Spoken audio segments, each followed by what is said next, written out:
Is there one light bulb moment you'd put your finger on? One that I've only really just admitted to myself recently. So I suppose I think the moment I decided to leave my first husband would definitely, and I think I buried that so deep for so long that I couldn't actually accept that it was me that went through those 9 years. I always felt that it was somebody else, not me. And Richard, when I met him, always said, don't deny that period of your life because it's made you who you are, which is true.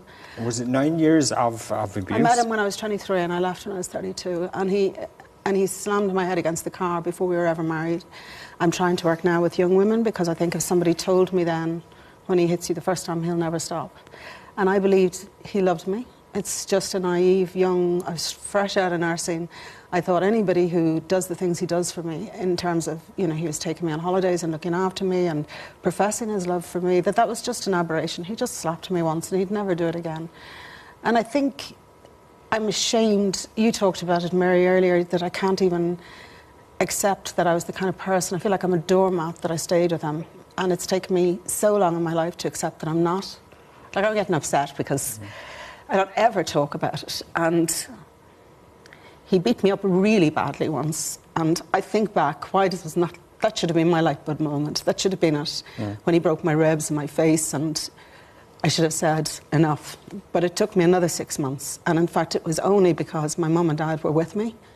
And he had begged me to keep him. And he still slapped me. While they were in the room with me, he slapped me. In front of your parents? He got himself between me and my mum and dad. They were behind him.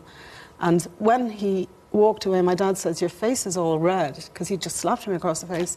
And he said, she's had a bad reaction from the fish she had at lunch. And he just walked away. And inside myself, I said, that's it. I'm never going to allow him to do that to me again. And I think that it took me another few months to tell my mum. I'd never told anybody. I don't know why this bystander campaign is out on television, because people who are abused domestically never talk to anyone else. I never spoke to anyone else. Nobody knew what was going on behind my door. And I said to my mum what had happened to me. My dad loved Peter. He thought he was amazing, fantastic man, looked after me, sent me flowers, sent me gifts.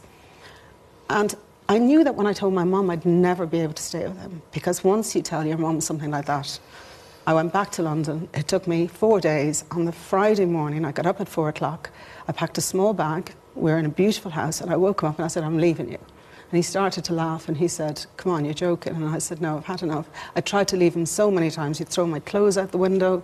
He'd done all sorts of things to me. I said, I'm leaving you. And he went back asleep. He turned over and went back asleep. And I drove away in the car, and I thought, am I driving off a cliff here?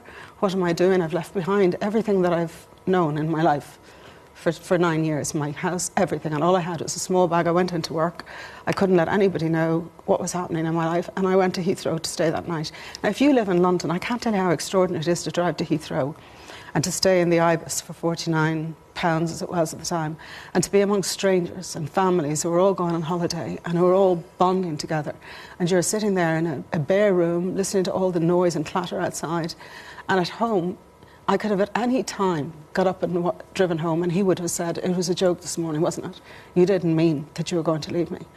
And I had the strength to stay away. So I like to think that the light bulb moment should have been much earlier in my life, but it wasn't.